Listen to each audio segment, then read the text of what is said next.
लोकसभा चुनाव आने वाले हैं और इसी जद्दोजहद में कि इस बार सरकार किस पार्टी की बनेगी, हमारी टीम हॉराइजन एक्सप्रेस न्यूज़ की टीम गई है कनॉट प्लेस, जो दिल्ली के दिल में स्थित है, दिल्ली के बीच में स्थित है, और जानने की कोशिश कर रही है कि यहाँ के लोगों के दिल में कौन सी पार्टी बसती है, सरकार किस पार्टी की बनेगी। अभी जानकारी लेना चाहते हैं हम जनता से, तो जनता के बीच जा रहे हैं हमारे रिपोर्टर। दिल्ली का स्वास्थ्य और शिक्षा की जहाँ तक बात है तो आम आदमी पार्टी में भी ठीक चल रहा है। अच्छा, आम आदमी पार्टी क्यों सर? ठीक चल ऐसा रहा क्यों? है। हम भी लोगों से पूछते हैं, बताते हैं ठीक ठाक चल रहा है। आपका नाम क्या होगा? अंजनी कुमार। ये तो पता नहीं किसकी बन सकती है, तो जनता के ऊपर है, जनता जिसको वोट देगी सरकार बनाएगी। केंद्र की बात कर रहे हैं सर। केंद्र की बात कर रहे हो? हाँ। दिल्ली की? मतलब दिल्ली में दिल्ली की जनता क्या चाह रही है कि केंद्र में किसकी सरकार बनना चाहिए? दिल्ली की जनता तो अभी तक तो केजरीवाल को चाह रही थी। अच्छा, आपको क्या लगता है कि किस पार्टी की सरकार सबसे ज्यादा बनेगी? दिल्ली में? हाँ? मतलब दिल्ली में नहीं, केंद्र में। अभी तो आपको क्या लगता है? राहुल गांधी आएंगे, कांग्रेस आएगी। कांग्रेस क्यों सर? अब चेंज होना जरूरी है, जो होना था हो चुका है, चेंज होना जरूरी है। क्यों चेंज होना चाहिए? क्या पिछली सरकार ने कोई ऐसा काम नहीं किया? पिछली सरकार ने काम किए हैं, बड़े बड़े काम किए हैं, लेकिन अब चेंज होना इसलिए जरूरी भी है क्योंकि अब थोड़ी धांधली भी हो रही है। जो अभी ये चल रहा है किसान यूनियन का, तो उसमें धांधली हो रही है कि अभी 7 किसान जो कि मारे गए हैं, ठीक है। और ये सब अगर आंदोलन कर रहे हैं तो तरीके से ना आंदोलन करना चाहिए, ठीक है, कर देना चाहिए। उनकी मांगे जो है उनकी सुननी चाहिए। उसके बाद ऐसे आप जबरदस्ती नहीं कर सकते ये चीज। तो आपको लगता है कि चेंज होने से सरकार अच्छी आएगी? चेंज होने से नहीं, अभी ये भी एजेंडा है जो हो रहा है आंदोलन, ये भी एक एजेंडा है कांग्रेस का ही है, लेकिन कांग्रेस आने वाले समय में इनको अपने मैनिफेस्टो में लाएगी और उस वजह से हो सकता है कि चेंजेस हो। आप दिल्ली में रहते हैं? तो दिल्ली में स्वास्थ्य, शिक्षा और सड़क परिवहन जितनी भी सुविधाएं देख रहे हैं, उसमें आपको क्या लगता है कि किन किन पार्टियों को सबसे ज्यादा दिलचस्पी दिखाई कि दिल्ली को बेहतर बनाया जाए?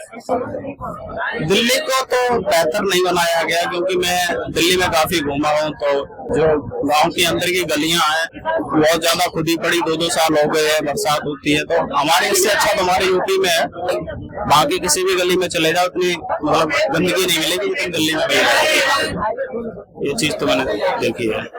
नहीं, किस पार्टी ने सबसे ज्यादा काम किया आपको कुछ लगता है? मतलब एमसीडी तो अभी तक किसके पास थी? अभी तक बीजेपी के पास थी एमसीडी, अब उनको काम नहीं करने दिया जा रहा है, जाहिर सी बात है, किसने काम होता है। अच्छा, आपको क्या लगता है? इस बार केंद्र में किसकी सरकार बनेगी सर? किस पार्टी की सरकार आप देखना देख रहे हैं? नरेंद्र मोदी। नरेंद्र मोदी क्यों? भाई जो काम इतने वर्षों में नहीं किया, नरेंद्र मोदी ने जो है ना 10 साल में कर दिया, 10 साल पूरे होने वाले हैं। और भैया सबसे बड़ा मुद्दा जो अब हम छोटे हो गए थे 92 के अंदर, 90 में, 88 में, इंदिरा कांड से तो मुझे याद है, ठीक है ना। एक सरदार ने जो है ना इंदिरा गांधी को मारा था, एक सरदार ने सिर्फ। भारतवर्ष के अंदर लाखों सरदार कटवा दिए कांग्रेस ने। और दिल्ली के अंदर जो है ना सज्जन कुमार, जगदीश टैटलर, ये खड़े होके मैंने अपनी आंखों से देखा है, जगदीश टैटलर, सज्जन कुमार, भगत और धर्मदास शास्त्री और ये कमलनाथ जो बीजेपी में आने की कोशिश कर रहा है, इन्होंने दिल्ली के अंदर खड़े हो गए सरदारों के सर कटवा दिए इन्होंने, एक सरदार की वजह से खड़े हो गए करवाया इन्होंने। आते आते 303 पे आने के बाद सत्ता पूरी सरकार से होनी तो राम मंदिर बना दिया मोदी जी ने, ठीक है ना। धारा 370 सब कुछ इनके पास था, कांग्रेस के पास। भारत की जमीन है ना, भारत क्या नाम, उस जमाने से कश्मीर को पैसा भेज रही है सेंट्रल गवर्नमेंट कश्मीर, तो तुम भी तो हटा सकते थे ना।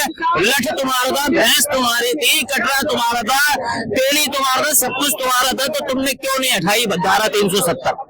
क्योंकि ये मैं और आखिरी राजा जो था ना, आखिरी राजा जो हरि सिंह था कश्मीर का, इन्होंने ऐसी कश्मीर में माइनॉरिटी फैलाई कि मुंडन नजर आने लग गए।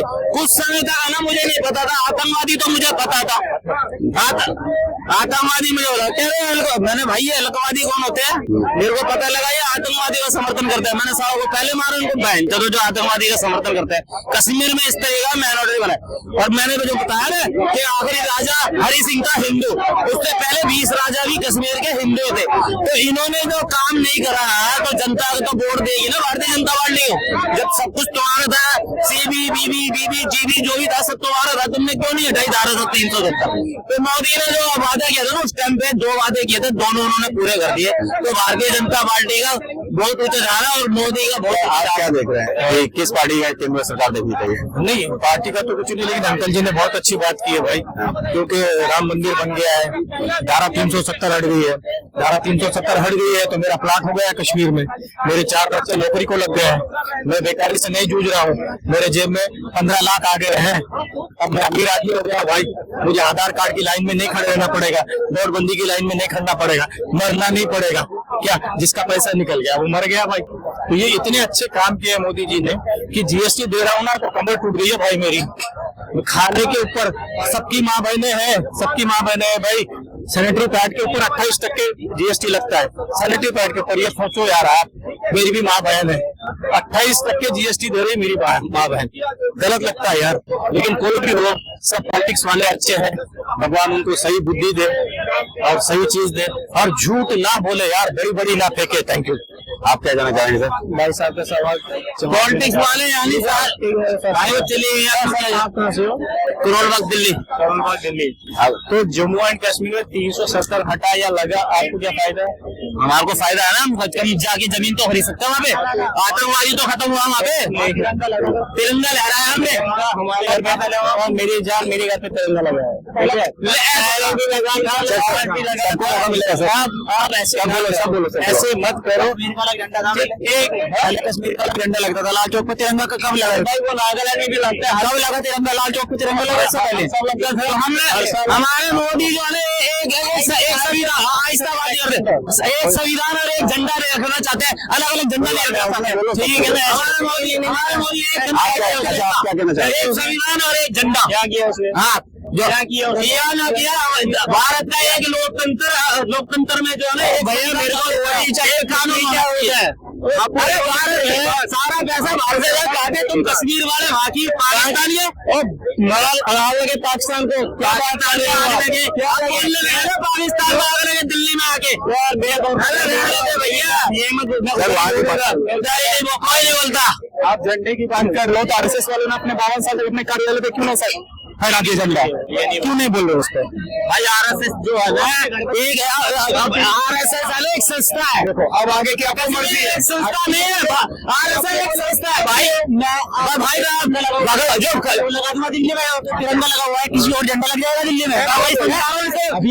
भाई आरएसएस एक संस्था है, एक संस्था।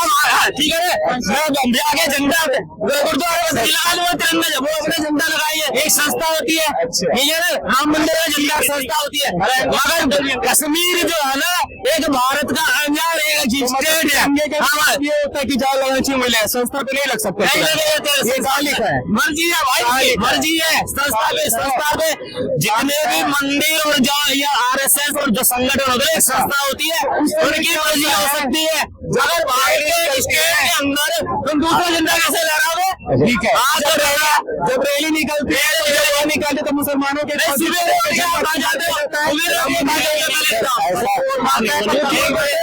ऐसा सर, मेरे से एक सवाल है। एक सवाल है, ऐसा कांग्रेस ने ऐसा क्या काम कर दिया जो मोदी जी ने काम नहीं किया? देखिए मेरी जान, आपको पता है आप कहाँ पर हो? It's in Delhi, capital of India. Kashmir के अंदर सारी कश्मीर भारत सरकार से। अब पहले गांधी खाना पैसा देता था कश्मीर में। सर मैंने MBA की है। आप ऐसे बातें कर रहे हो?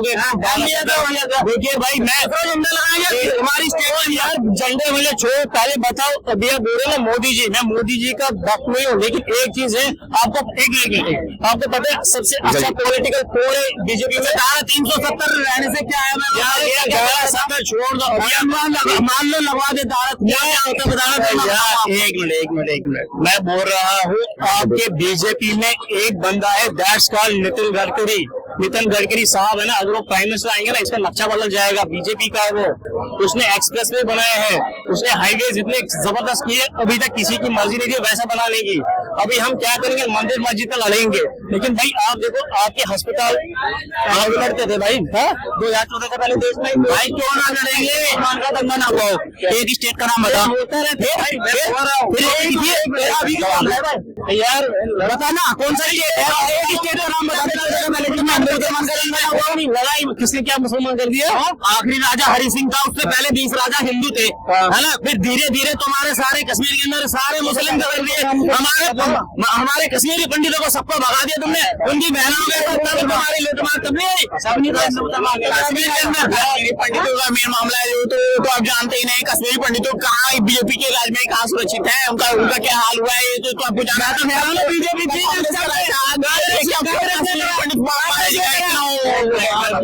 मैं बताऊंगा कश्मीर पे, ठीक है, मैं कश्मीरी हूँ। कश्मीर जब इंडिया लड़ाई लड़ रहा था अंग्रेजों के 200 साल, कश्मीर तब राजा था, वो कंट्री अलग थी, वहाँ पर प्राइम मिनिस्टर रूल था, वहाँ पर ये स्टेट विटेट कुछ नहीं था। जब से इंडिया बन गया है, फिर अकॉर्ड हो गया इंडिया और कश्मीर का, ये आपको पहले सोचना चाहिए। मैं सुनूंगा नहीं दर्द, हम सीधी सी बात जानते, देसी बात, वो हमारी सेंट्रल गवर्नमेंट पैसा देती थी कश्मीर में, धारा 370 हटा के ये 5 ये हमारा अन्न बढ़ चुका है। सीधी सी बात है, आगे मुझे कोई लेना देना नहीं है। हमारा बनाना था, एक संविधान बनाना था, वहाँ झंडा दूसरा लहराता था, हमारा तिरंगा झंडा लहराया वहाँ पे मोदी ने, बस। और नहीं तो इनसे पूछना जरा, धारा 370 हटने के बाद कितनी बार कश्मीर गई है? भाई मैं जितना कश्मीर गया हूँ ना, तो पैदा भी नहीं हुआ टाइम पे। ये जो है ना डेली पेड लोग है यहाँ पे, ये डेली बेसिस पे होता है, ये इंडिया देख ले, ये डेली पेड लोग है। तू भी डेली आता है, ये डेली हमारे को देखता है, तो तू भी डेली आता है। बिना मुद्दों की बात है, नहीं है जो है ना, ये इकोनॉमी की बात नहीं, पकड़ के 15 लाख गिर जाएंगे। हाँ 15 लाख देगा पकड़ के, ये पार्टी की सरकार देखना चाहता है, किस पार्टी की सरकार केंद्र आने वाले चुनाव किस पार्टी का चुनाव, किस पार्टी का सरकार देखना चाहिए, उनको मोदी को रिपीट चाहते हैं, ऐसा कैसे? 15 लाख फिलहाल तो बहुत सी ऐसी चीजें हैं जो अभी तक जो 50-60 साल में हमारे यहाँ एक नैरेटिव सेट किया गया, उस नैरेटिव को तोड़ने में जो रोल इन्होंने अब अदा किया है, तो वो चीज भी आज के समय में बहुत जरूरी है। बहुत सी चीजें हर सेक्टर पे लगभग उन्होंने काम किया है, कोई ऐसा सेक्टर बाकी नहीं है जिस सेक्टर पे उन्होंने काम नहीं किया है, और कोई जो भ्रम है उसको तोड़ने में समय तो लगेगा ही। आप 10 साल में उम्मीद करते हैं मोदी जी से कि दुनिया पलट देंगे, 60 साल में आप उम्मीद नहीं करते कि उन्होंने क्या किया। उन्होंने वही नैरेटिव किया, लोगों के दिमाग में गांधी का परिवार है और गांधी जी ने ही देश आजाद किया, और यही जो नामदार परिवार है यही देश को चला सकता है, बाकी सब नहीं। ये एक नैरेटिव सेट किया। अब अगर मोदी जी ने आके विकास या दूसरी चीजों पे रास्ता निपटाया, वही गांधी कह के वो भी वही कर रहे हैं, और इनके सारे वही नैरेटिव माइनस में जा रहे हैं। तो अब लोगों को शायद खलना हो।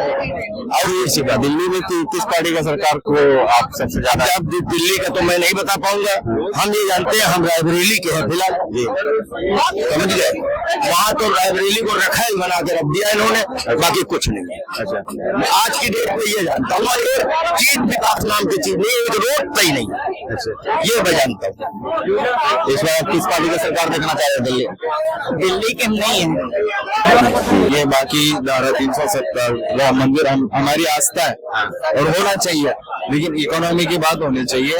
जैसे हमने $4 ट्रिलियन की इकोनॉमी क्रॉस की है, अच्छी बात है देश के लिए, लेकिन क्या उसी के साथ साथ पर कैपिटा इनकम हमारी बढ़ी हुई है? आज भी $2,500 से $3,000 की पर कैपिटा इनकम है, उसमें टाइम लगेगा। तो इकोनॉमी कैसे बढ़ गई? कंपैरेटिवली आप इंडेक्स देखो ना, अगर $4 ट्रिलियन क्रॉस की है, जब हमारी इकोनॉमी $2.5 ट्रिलियन की थी, तब भी $2,500 पर कैपिटा इनकम हमारी इकोनॉमी थी। आज हमारी economy $4 trillion trillion dollar cross कर गई है, फिर भी हमारी इकोनॉमी आज 2.5 से 3,000 डॉलर पर कैपिटा इनकम प्रति व्यक्ति आए, तो उसके ऊपर काम होना चाहिए, हमारा ये कहना है। ये बाकी के मुद्दे जो है ये हो गए पास्ट, अभी का क्या है, व्हाट इज नाउ, आज का मुद्दा क्या है वो जानना चाहिए हमें। बाकी किसने क्या कह रही है, वो जो मुद्दे उठने चाहिए वो जनरल कह रहे हैं, ये तो पॉलिटिकल इश्यूज तो बेकार है। 10 दिन तो आम जनता का क्या फायदा, कुछ फायदा नहीं है। कश्मीर का फायदा है ना, धारा 370 वो खुद वहाँ पे गए नहीं है, उनको पता नहीं है, और हो गई ना वो चीज, अच्छी बात है यार, जाना जरूरी है ना। ले मैं तुझे दे सकता हूँ, मैं तुझे दे सकता हूँ, नुकसान क्या था, फायदा क्या है, लोग है ना, हम जिनकी लेवल ही गिरी हुई है, ये डेली पेड बेसिस पे आते हैं यहाँ पे, ये डेली यहाँ पे ही खड़े रहते हैं, इनके साथ मुझे बात नहीं करनी।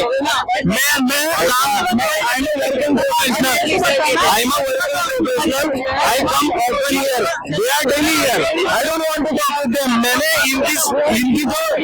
इनकी जो स्ट्रेटजी है मैं जान चुका हूँ, बीच में आके चिल्लाना है और कुछ नहीं करना है। Thank you. नहीं, इसको मैं दिखा रहा थोड़ा 500 के नोट पे बंद हो गए, मैं बोल रहा हूँ ऐसा कांग्रेस ने क्या कौन सा विकास कर दिया, वही बोल रहा हूँ। अगर उन्होंने नहीं किया 10 साल पहले वो गए, ठीक है, अब जो हमें लगेगा जिसको आना चाहिए वो आएगा। मैं अभी भी बोल रहा हूँ बीजेपी को, अगर आपको नया प्राइम मिनिस्टर कैंडिडेट खड़ा करना है, नहीं पार्टी, मैं बताऊँ, नहीं पार्टी यहाँ पर कुछ नहीं मायने ना रखती है, यहाँ पर माने रखती है जो काम करेगा। अब पार्टी वार्टी सब भूल जाओ, नितिन गडकरी ने काम अच्छा किया है, उसको प्राइम मिनिस्टर लेके आओ, बस दैट्स इट। अगर मोदी जी को संभाल सकते हैं, नितिन गडकरी को रोड मिनिस्टर बना सकते हैं, फिर भी ठीक है, लेकिन अब ये छोड़ दो, ये राम मंदिर, ये ट्रिपल तलाक ये हमारे मुद्दे नहीं है यार, हमें जॉब चाहिए।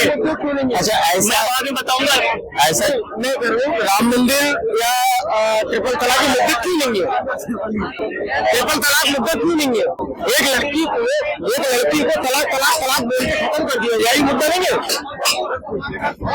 ये मुद्दा नहीं है, आप बताओ ना, है नहीं है यार, ये मुस्लिम नहीं है, मैं मुस्लिम हूँ, ठीक है, ये मुद्दा तलाक में ऐसे नहीं, आप मुस्लिम नहीं है तो फिर राम मंदिर की बात मत कीजिए यार, मैं वही बोल रहा हूँ, आप बंद कर दो, क्यों अब वो करना है, इनका कहना है इसने क्या कहा, मुतराशी बात है, ये बहुत गलत बात है, अगर देखिए यही करना है। आप अच्छी बताइए आप, भगवान श्री कृष्ण का जन्म कहाँ हुआ था, नेपाल में हुआ, नेपाल में कृष्ण जी का, हाँ नेपाल, हमारे कृष्ण का आपको नहीं बताया तो मत बोला, नहीं मुझे क्या पता हो, क्या बताना। अच्छा एक आवाज आएगी सर, आप बोलो आपका बात, अभी बच्चे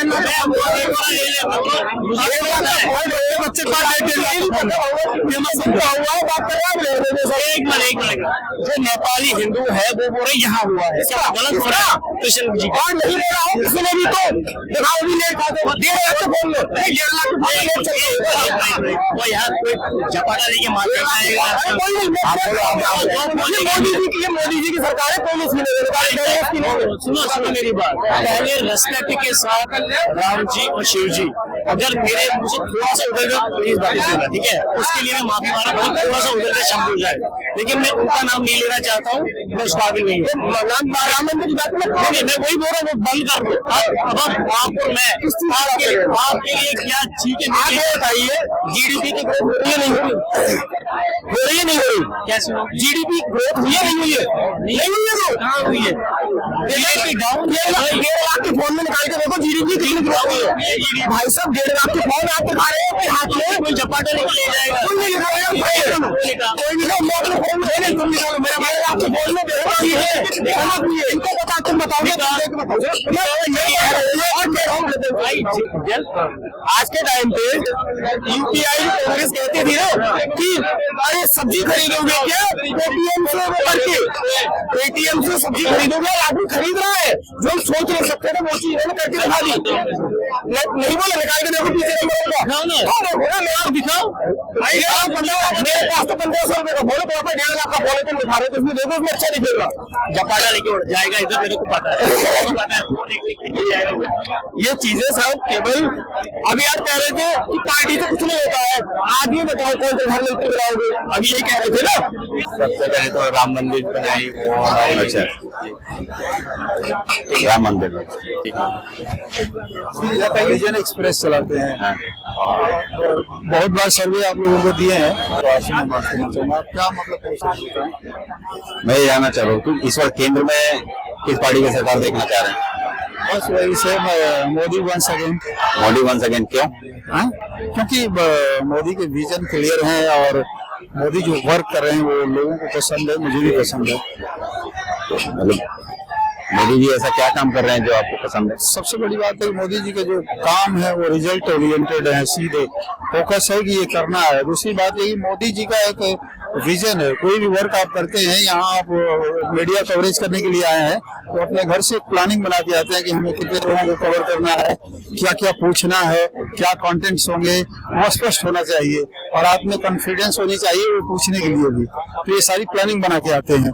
तो ये सारा प्लान जो है वो देश का आगे क्या करना है, आगे देश बढ़ाने के लिए हमारे विजन्स क्या है, रिसोर्सेज हम कहाँ से देंगे, और वो भी रिसोर्स ये है कि हम गरीब देश माने जाते हैं, पॉपुलेशन हमारी डिसेबिलिटी मानी जाती है कि नहीं? अगर हम पॉपुलेशन को ही एबिलिटी में कन्वर्ट कर दें तो ये बेटर मैनेजमेंट कहा जाता है, मैनेजमेंट गुरु कहा जाता है। और इस बंदे ने, जिसे अनपढ़ लोग कहते हैं, इस बंदे ने हमारी डिसेबिलिटी को एबिलिटी में कन्वर्ट कर दिया है, क्योंकि हम 1.5 अरब बायर हैं। आप एक पत्रकार अगर हैं तो आप समझते होंगे कि बायर की क्या हैसियत है आज के जमाने में। और हम, हमारा देश जो है मैन्युफैक्चरिंग पूरा भी है नहीं, तो हम सारे खरीदार लोग हैं। और एक दुकानदार जो है पूरी दुनिया में दुकानदार है, पूरा यूरोप दुकानदार है, पूरा चाइना दुकानदार है, जो कि मैन्युफैक्चरिंग हब है और मैन्युफैक्चर करते हैं सामान। उन्हें मार्केट चाहिए और विश्व के 2 बड़े मार्केट, उसमें हम सबसे बड़ा मार्केट इंडिया को ही मानेंगे कि खरीदार हम ही है, और चाइना खरीदार बिल्कुल ही नहीं है, वो बनाने वाला बन गया। तो हमारे को दुनिया हाथ में हाथ लेती है, वो कहती है भगवान खरीदार आ जाए, और जिधर हमने नजर फेर दी उसकी किस्मत चमक जाती है।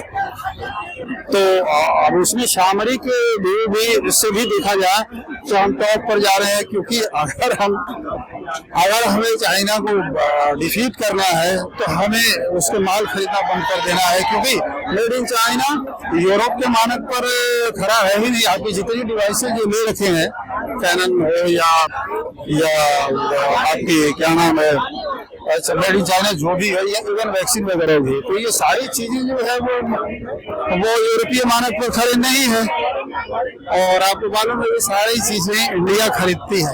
तो ये हमारा अनपढ़ प्रधानमंत्री जिसे आप लोग कहते हैं, हालांकि मैं तो कहता हूँ सबसे काबिल, क्योंकि इंडिया समझा कि हमारी ताकत क्या है, हमारी डिसेबिलिटी है, हमारी एबिलिटी है, उस मैनेजमेंट को उसने बदला। और उन्होंने कहा कि भैया आपसे लड़ने की जरूरत नहीं है, हमें अस्त्र उठाने की जरूरत नहीं है, हम सिर्फ आपकी मतलब आपसे खरीदना बंद कर देंगे। आपका सामान कोई खरीदता नहीं, हम लोग खरीदें। जो आपका ही कचरा होता है वीवो MI OnePlus, ये सारे ही कचरा है यूरोपीय मानक पर, आपके सारे प्रोडक्ट ही कचरा ही है, वो हम पैसों से खरीदते हैं। जिन्हें वेस्ट मैनेजमेंट के लिए आपको बहुत सारे पैसे युवान खर्च करने पड़ेंगे, वो हम खरीद लेते हैं। तो इसका मतलब है कि हमने अपनी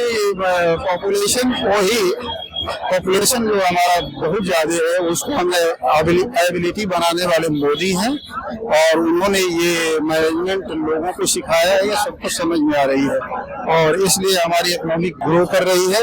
और कोई भी देश की हिम्मत नहीं है कि हमारे पर आंख उठाकर देखे, क्योंकि हमें उससे अस्त्र शस्त्र हमारे सैनिकों से लड़ने की जरूरत नहीं है। बस हम उसे अपने व्यापार से मारेंगे और वो अपने आप अपनी मौतें बढ़ जाएगा। तो हमारे से डरते हैं। मोदी के सारे विजन जो है वो क्लियर है। अब रही बात कि हमारे पॉलिटिकल क्षेत्र के जितने और लोग कॉम्पिटिटर हैं, जैसे राहुल गांधी हैं और सारे लोग हैं, ये बताओ गरीब बना रखा है मोदी जी ने, ऐसा क्या सर? और राशन दे रहे हैं फ्री, उनके पास 5 राशन खरीदने के पैसे नहीं है। तो गरीब, आपको पता नहीं प्रधानमंत्री गरीब कल्याण अन्न योजना है, वो भी देते थे, मनमोहन सिंह में भी चलता था, ये मनमोहन सिंह भी देते थे, ये राशन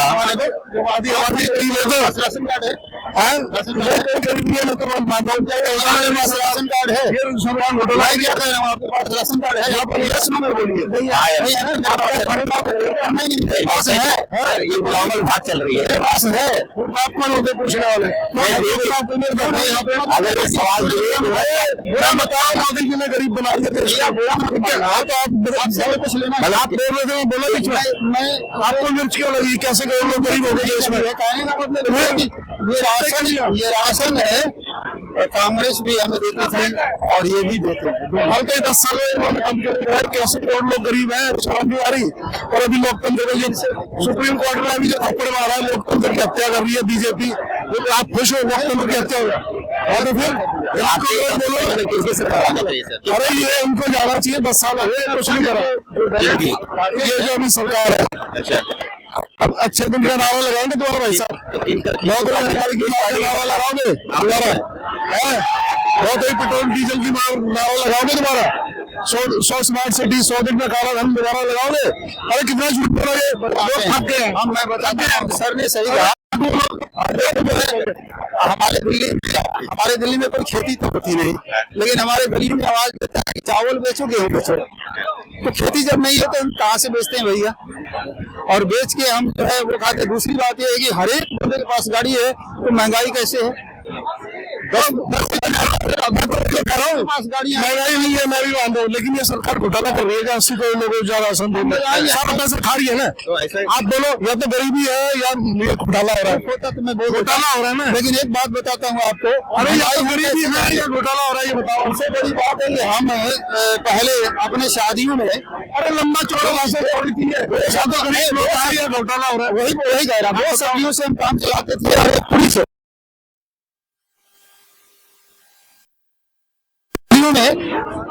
खाना मतलब पहले के मुकाबले फेंका जाता है। अजीब से बात करते हैं, हम वो सब्जियां खाते ही नहीं। बेवजह का टेंट हम लाखों का लाते हैं तो हम गरीब कैसे हैं? हमने तो मैं ये तो कह रहा हूँ, तो हमारे राशन कार्ड कैसे खा रही सरकार? हमारे सबके पास जो है मोटरसाइकिल है, 4 व्हीलर है, तो गरीब कैसे ये बताएंगे? गरीब नहीं है, 80 करोड़ जो लोगों को राशन देती है तो घोटाला कर रही है सरकार। बोलो या तो गरीब है या घोटाला कर रही है, बताओ। ये तो ऐसा यार हाथ जोड़ी सरकार दे रही है ना, यहाँ पोस्टर लगाओ मोदी जी का। अरे जब दे रही नहीं आया क्या होता है? गरीब नहीं है तो दूसरी बात दे रही है, तो चौड़े में दे रही है आपको। मैं कह रहा हूँ गरीब नहीं है, पब्लिक को दे रही है, गरीब नहीं है, पब्लिक को दे रही है। योजना का नाम क्या है? प्रधानमंत्री गरीब कल्याण योजना। सब फिर हारिए जरा सा, सरकार घोटाला कर रही है, इसका मतलब घोटाला ऐसा बोल रहे हैं जब आप गरीब नहीं है देश में। तो आपको लगता है कि पार्टी चेंज होनी चाहिए? अरे ये सब खा के लोग कौन आना चाहिए बोलो आप? कौन आना चाहिए? सरकार बननी चाहिए, सरकार बननी चाहिए। महिला प्रधानमंत्री पार्टी का किसी भी हो सकता है, आपको बनाया किसी को बस चौथी पास हटेगा तो 12वीं पास बन जाएगा। कैसी बातें कर रहे हैं? चौथी बात कम से कम आप पार्टी का नाम तो बता दो। महिला प्रधानमंत्री, महिला ऑप्शन मिल रहा है ना। किस पार्टी का प्रधानमंत्री बनिए? गांधी बन सकती है। कांग्रेस बीजेपी आपके दिमाग में सबसे पहले क्या नाम आया?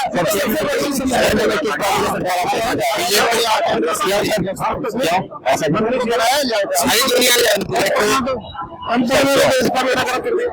अनपढ़ है, कौन सा अनपढ़? वो जो 16 सालों का नाम है वो अनपढ़ है, तो इसको संभालते हैं। बुलाने की बात करता है वो, बोलो महामूरख आदमी जो आलू से सोना जो आलू से सोना करता है वो महामूरख।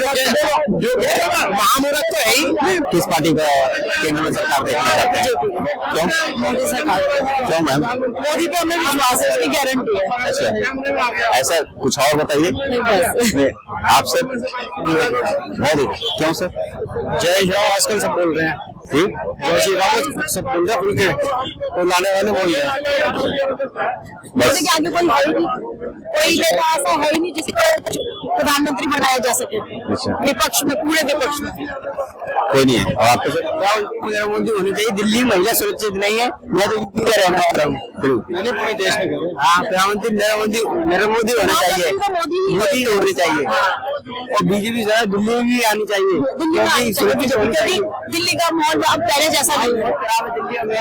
ऐसा लगता है कि ऐसा लगता है कि दिल्ली में किस पार्टी ने सबसे ज्यादा काम किया है, आपको क्या लगता है? काम तो केजरीवाल की सरकार कोई काम तो करती नहीं है ये।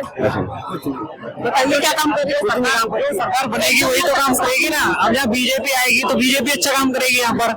हाँ, और आपने अच्छा काम नहीं किया? नहीं ना, अरे वो बात नहीं, बात सरकार की चल रही है ना।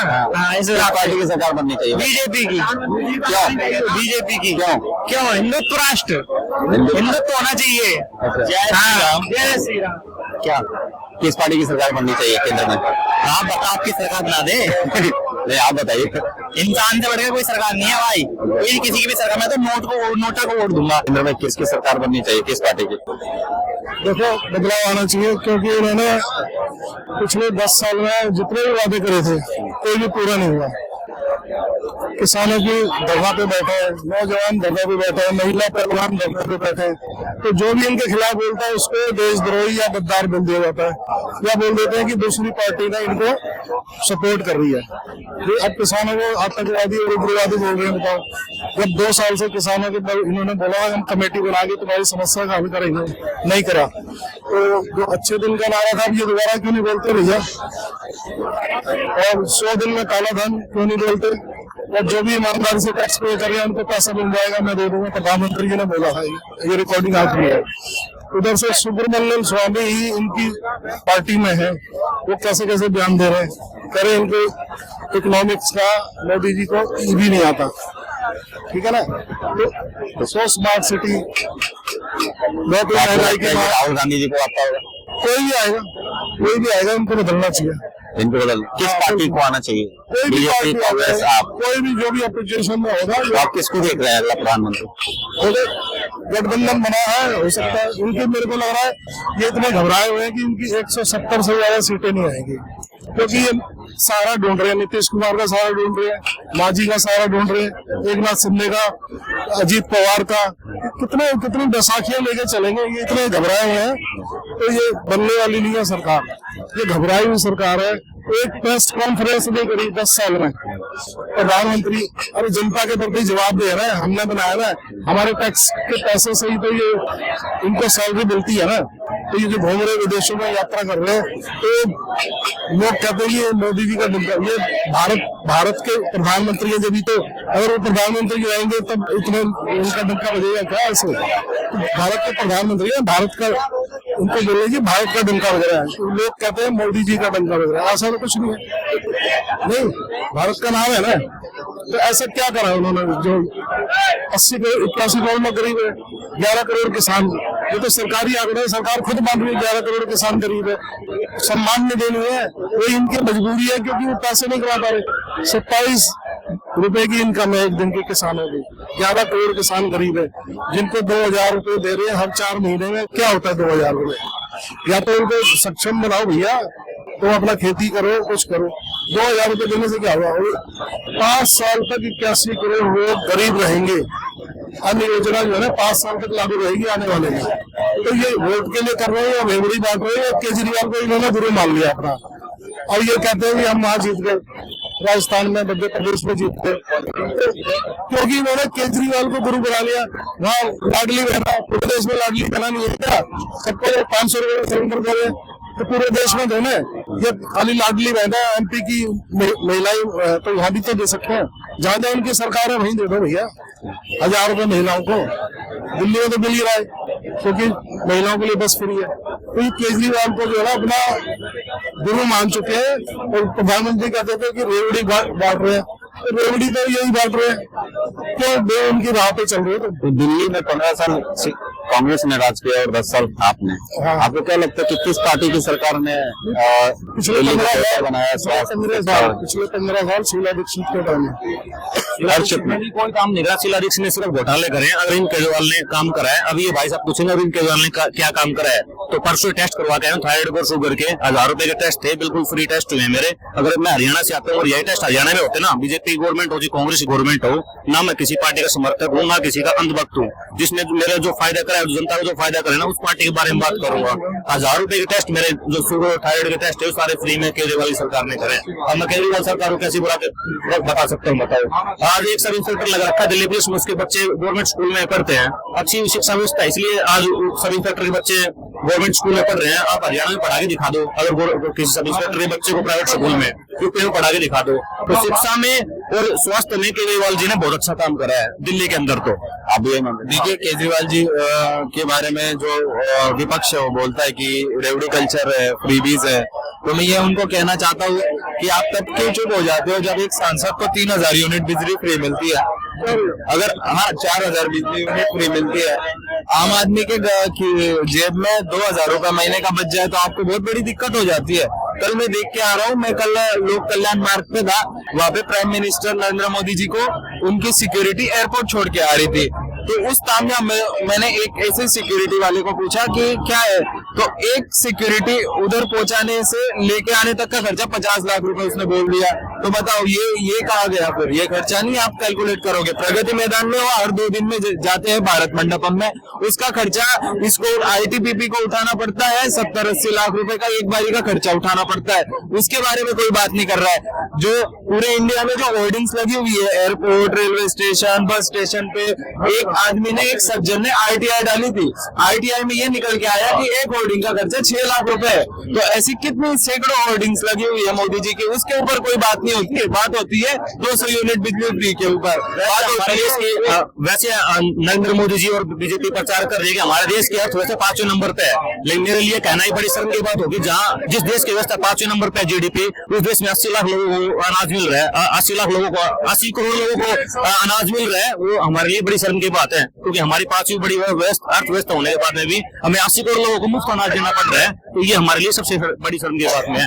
और मैं कहना चाहूंगा कि हमें और अपने संविधान पे कभी भी गर्व महसूस नहीं होगा। जो इंसान अपने लिए 2 टाइम खाने की व्यवस्था भी नहीं कर पाता, जो इंसान काम करना चाहता है और वो 2 टाइम खाने की व्यवस्था भी नहीं कर पाता, उस कंडीशन में अपने देश और अपने संविधान पर कभी भी गर्व महसूस नहीं कर सकता। ये वर्ड डॉक्टर राजेंद्र प्रसाद और राधाकृष्ण, डॉक्टर सर्वपल्ली राधाकृष्ण के वर्ड है, जो हमारे दूसरे राष्ट्रपति थे।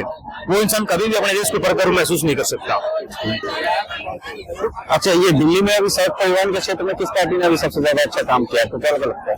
ये तो देखिए, सुरक्षा के क्षेत्र में केजरीवाल जी के आने से पहले भी सरकारें चली आ रही है और रोड तो तब भी थे जो आज है।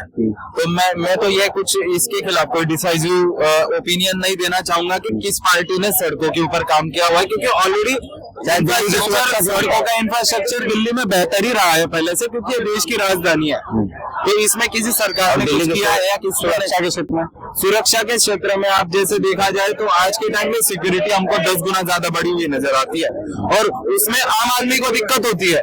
आम आदमी को दिक्कत ये होती है कि अमित शाह जा रहे हैं, भाई चलो रूट लगा हुआ है, निकलो यहाँ से, चलो रूट लगा हुआ है। तो ये पहले नहीं देखने को मिलता था, ये आज देखने को मिल रहा है कि रूट लगा हुआ है, निकलो यहाँ से, खाली करो ये जगह में हमको आपको नहीं देखना, आप इस देश का कचरा हो। हम वहाँ पे खड़े हो गए, लेकिन दिल्ली में खड़े हो गए, सरकार नौकरी नहीं दे रही है। आज एक पोस्ट ग्रेजुएट एक युवा सिप्ला कंपनी में, किसी भी कंपनी में 11-12 हजार रुपए में काम कर रहे हो, 11-12 हजार रुपए में होता क्या है? एक मिनिमम वेजेस तो दो, एक 18-20 हजार रुपए किसी भी सेक्टर में आमदनी होनी चाहिए। 18-20 हजार रुपए तो किसी न किसी सेक्टर में आमदनी होनी चाहिए। यहाँ कंपनी बड़ी मल्टीनेशनल कंपनी 10-11 हजार रुपए में बंदों से 2-2 घंटे काम करवाती है, तो कहाँ तक की बात सही है? तो ये सब बंद होना चाहिए। 8 घंटे की ड्यूटी पे कम से कम 18-20 हजार रुपए सैलरी तो होनी चाहिए। यहाँ पीएचडी वाले बंदे मैंने खुद देखे, पोस्ट ग्रेजुएट वाले बंदे तो 11-11 हजार रुपए, 12-12 हजार रुपए में नौकरी कर रहे हैं। आज दिल्ली जैसे महंगे शहर में 11-12 हजार रुपए में होता क्या है? तो आप लोग यूट्यूबर हो, आप लोग ऐसी आवाजें क्यों नहीं उठाते कि एक पोस्ट ग्रेजुएट बंदा अपनी 8-10 घंटे की ड्यूटी करके आता है, वो 10,000-11,000 रुपए कैसे काम कर रहा है? उनको आप सैलरी बढ़ाने के लिए क्यों नहीं बोलते हो? आप क्यों नहीं आवाज उठाओ? इकोनॉमी की बात होती है, इकोनॉमी हमने $4 ट्रिलियन क्रॉस कर लिया, बहुत अच्छी बात है। We are proud of it कि India has already cross $4 trillion. But क्या उसके कंपैरेटिवली प्रति व्यक्ति आय जो है वो बढ़ी है? नहीं बढ़ी है। जब $2.5 ट्रिलियन इकोनॉमी थी इंडिया की, तब हम $2,500 से $3,000 ही प्रति व्यक्ति आय कमाते थे साल भर में। आज हमारी इकोनॉमी $4 ट्रिलियन क्रॉस हो गई है, फिर भी हम $2,500 से $3,000 पे ही अटके हुए हैं। बढ़ी क्यों नहीं है ये इकोनॉमी? प्रति व्यक्ति इनकम बढ़नी चाहिए थी ना। तो इसका मतलब ये 82-84 नंबर पे आता है भूखमरी में हमारा देश। और वैसे कहते हैं हमारे देश की 5वीं बड़ी अर्थव्यवस्था है, हम बांग्लादेश और पाकिस्तान से भी पीछे है भूखमरी में। भूखमरी का मतलब ये होता है 100 लोगों में से 80 लोगों के पास खाने के लिए अपने खाना पीना नहीं है। उसको बोलते हैं ग्लोबल हंगर इंडेक्स की रिपोर्ट के अनुसार 82 नंबर पे हमारा स्थान आता है। ऐसा मतलब तो फिर आपने ऐसा क्या काम किया है जो आपको लगता है कि आप पार्टी ने किस ऐसा क्या काम कर दिया? अरे विदेशों से शिक्षा के लिए कोई डेलीगेट आता है स्कूल देखने, तो केजरीवाल के स्कूल में आता है ना, यूपी का स्कूल। एक सरकारी बंदा 1 लाख रुपए कमाने वाला बंदा जो अपने बच्चों को सरकारी स्कूलों में भेज रहा है, तो उस बंदे ने कुछ ना कुछ सीएम केजरीवाल ने कुछ ना कुछ तो शिक्षा व्यवस्था में सुधार करा होगा ना। हमारे हरियाणा में 1 लाख कमाने वाला जो इंसान है वो प्राइवेट स्कूल में अपने बच्चों को भेजता है। तो केजरीवाल ने स्कूल अच्छे कराए, स्वास्थ्य अच्छे कराए। और राहुल गांधी बोलते हैं कि मोदी तो 5 लाख का सूट पहनता है, भाई तो खुद वो 40,000 की टी शर्ट पहनता है, तो खुद वो देख लें तो मोदी के बारे में बोल रहा है। मैं इस चीज पे एक कदम देना चाहती हूँ, इस चीज पे मैं एक चीज बोलना चाहती हूँ।